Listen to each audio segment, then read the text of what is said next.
Who called this final at the start of the year? I can't remember who called it. I can't remember who called it at the very beginning of the year that these two teams would make it. But I tell you what, he's a pretty smart person, isn't he? So you're obviously talking about yourself. Yeah. Absolutely. Take all the credit. You're 100% right. 100% right. Well, how good though? I mean, how good? There's no doubting, guys, that we have got the two very best teams going into a final. It's going to be massive. Well, the Hurricanes fans would disagree, and the Hurricanes themselves, top of the table side, but ultimately when the biggest test came in front of them, they weren't able to get over it. So, look, I can't wait for Eden Park. Saturday night, there should be a big crowd. It should be a sellout because we're talking about a title that I think both of these teams are desperate to win. Well, think about the last two seasons. Both of these two teams have slipped up to the Crusaders in the two finals, 2022 and 2023. Yeah, both of them. Oh, absolutely, and that gives you massive motivation, but it equally... It creates resolve, but both teams are in mentally the same headspace. So, can I ask you a question about them, both of you? The fact is that why these two teams have made it this far? The fact of what they've been through, what it takes. You mentioned about needing to lose to win one. Yeah.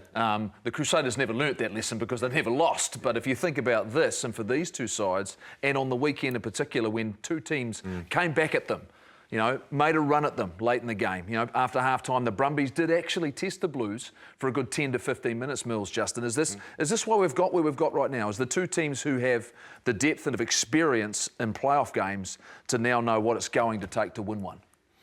Well, I think, yes. I equally think that they learnt in terms of what happened to them in a final and executed game plans in the semi-final that has got them to the big dance again. Like you learn about opportunities not taken, about going into the game not starting well. The Hurricanes didn't start well for 2 weeks on the bounce, and it hurt them big time. The Chiefs, when they played the Crusaders, didn't start well in their game. Neither did the Blues when they played the Crusaders. So those teams, those are the major things you learn about. Like if you're slightly off, then all of a sudden you can lose a final. So, yeah, mentally I think they've both learnt from it. Now they've got to apply it to a final. Whoever does that the best, because they're hard to separate, Mills. Very tough. It's hard to pick. It is. And I think, but also, then that is a factor, but also two contrasting sort of styles in terms of the way they've come about their season. The Blues, very much a totally different game plan compared to what the Chiefs had. I think, analysing, the Chiefs would have really, they've done a really good job on saying, well, like you said, let's go out and start really fast, try and get on top of the Hurricanes. How they sort of managed their scrum, because their set piece, the Hurricanes dominated them last time they played down at the Cakes. And so when you go into this, there's a lot in it, and I think that pressure side of it will definitely help, given they've both experienced it. But this is a massive week, because all that's going to be talked about are going to be these two teams. Have the Chiefs played their final? They are battered and bruised. Can they go out and do what they did in Wellington and get up to that level and beyond with some of these players missing potentially, Jeff? So was it a cakewalk at Eden Park for the Blues? If you think about what the Brumbies threw at them, and they have to play a certain way, the Blues at the moment, that's their game plan, is direct through the middle, and they themselves were beaten up at the end of it. Short turnaround, they only had a 6-day turnaround between games, and the nature of the way that they do play, they were battered and bruised themselves. So I'm not buying too much into this. Yes, there's a couple of significant injuries that the Chiefs are going to have to deal with, and whether or not a Sean Stevenson can recover in time with his hamstring. Losing Samasoni Tokiaho, huge for them. But ultimately, I think both teams at this time of the year are a bit banged up. The way the Blues play certainly means that it takes a bit of time to recover, and the Brumbies weren't soft. When it came to it, they actually rolled up their sleeves and they made more tackles in that game than the Brumbies did. It was about 30 more tackles in that game. So they had to go to work. So I don't read too much into that. I think what Marshy's talking about up here, mentally and starting well, is going to be critical. And what I want to add to that is having spent a couple of days around the Chiefs. So they arrived on Friday with their supporters into the hotel that we were staying at. And the messaging after the game and the interviews that we did with them, including Clayton McMillan, and even the younger players like Wallace Satiti, loved the way that he said, yeah, I had a good game, thank you very much, it's very kind of you, but we've still got one more. The job's not done yet. Every single player reinforced that message. Saw them in the Corrie Lounge this morning on their way back to Auckland. Really well focused, eh? Like, they are in a good headspace. Battered and bruised, I don't think comes into it. They are mentally in a really good place to approach this final with everything they've got. Can we talk about Wallace Satiti? Because he's the name on everyone's lips after the weekend, isn't he? There were countless All Blacks on the field. I don't know how many, maybe 15 or 20 All Blacks across two teams. And the 21-year-old non-All Black stood out. You played with his father, Mills. Yeah. Did you see this coming from this kid who's only debuted a couple of months ago? I didn't see a performance like this coming. You know, you always sort of knew. Clayton McMillan and they've always said they've seen a lot in this guy. Obviously, Liam Messam's got alongside him to really sort of mentor him through this. Even picking him to start, you know, in these finals football. I mean, that's massive. But this is the potential they've seen. And when you've got guys like Finau, you know, and also Jacobs on the other side, and you leave a guy like this sort of open. I mean, how ballsy is that from someone so skillful to be able to go, hey, yeah, you know what? I will take the ball by the scruff of the horns and just really go for it. And that's where he was. His dad had similarities, really fast as well, played six, Seymour played, you know, for the Hurricanes as well, his old team, and played sevens. So there is a bit of speed there as well, but certainly Wallace, a lot bigger in size, and it's obviously because the game's progressed in the way that it has professionally. What I loved as well was the unity that they had as a back row. Yeah. You know, those clips here that we were showing, and 3 or 4 of them, right on his hip was Jacobson. You know, for the pass back inside Taratama, it went Satiti, Jacobson, boom, offload Taratama, try.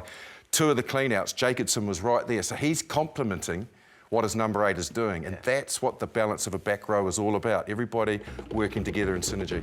And if I look at Satiti and I look at the single things that he has to do as a number 8, his core role. Jacobson then goes out, the guy who can play 6, 7 or 8, and he adapts his game to the role he needs to play. And he's done that for the Chiefs for years. A lot of the time for the All Blacks, it's off the bench. Whereas, what do you need me to do? I think the leadership from Jacobson, and he was bitterly disappointed to get a yellow card in this game. He felt as though it hurt his team. But he has been a leader. He's been a real leader, and they needed that. Sam Cane leaves. They lose Brad Weber. They needed someone to step up. Gone. Yeah, Retallick leaves, and this is the man for me who's led this group.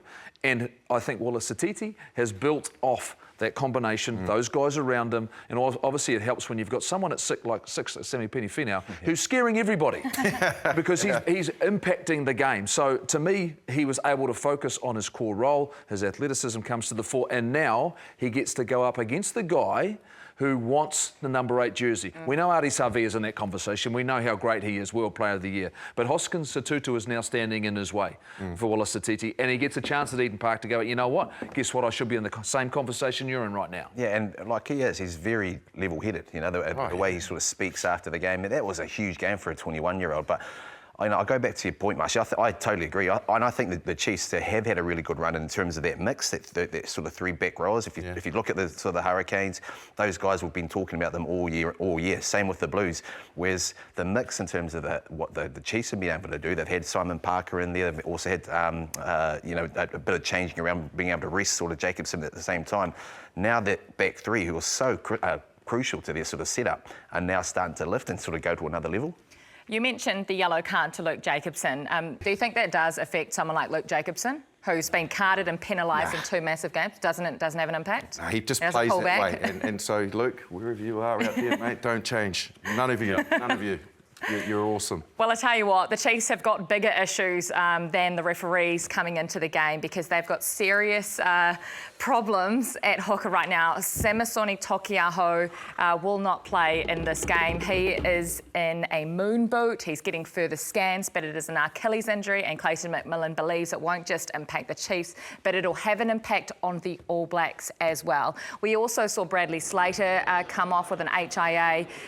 We believe that he actually damaged his MCL in his knee, so unsure whether or not Bradley Slater will play. He's got a question mark over him. What do you do if you're the Chiefs, and what do you do for the All Blacks if Samisoni isn't available either? I mean, it's tough, isn't it? There's a final coming up first. I mean, well, obviously Thompson, fits that role, but they've obviously got to find another a backup that goes on the bench, but also probably possibly a third one as well that helps them sort of warm up. Where do they go? I mean, club rugby? Well, the biggest game of the year. Yeah, that's a big headache. Yeah, it is. And obviously they would have already been thinking about that post-game and doing their due diligence on how they fill that void and fill it in a manner that it doesn't cost them a final. Yeah. So knowing that coaching group and knowing what they're about, look, we've speculated names, haven't we? And we haven't come up with a great deal of answers, but what they are very good at is finding those names and finding those answers. Puts massive pressure on Thompson for sure, but he's a good player. He's been around Super Rugby for long enough. And if they need to, you know, it's always a good story, isn't it? Like, they'll probably make a movie out of it. They made one out of Beaver. Even though he's an established rugby player. Well, he came out of, where was he? Whitebaiting or somewhere. He was like the 5th choice, you know?